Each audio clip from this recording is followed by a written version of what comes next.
تم يوم الثلاثاء 15 يوليوز 2014 توقيع اتفاقية دعم واستشهار لفائدة شركة مجموعة سمير لتكرير البترول.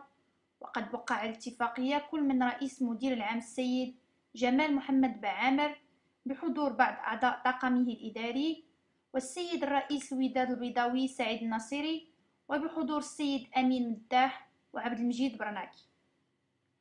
هذه الاتفاقية بموجبها تسلم الشركة سمير للفريق الأحمر مبلغ قدره 4 مليون درهم عن الموسم 2014-2015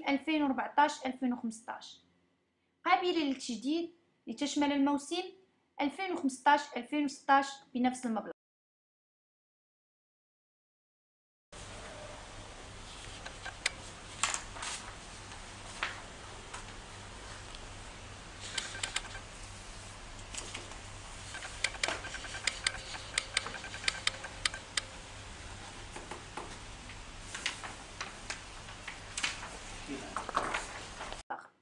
وقد عبر السيد مدير العام شركة سمير عن اعتزازه بهذه الاتفاقية والاستعداد الشركة لمصاحبة الوداد حتى تحصل على النتائج المتوخاة.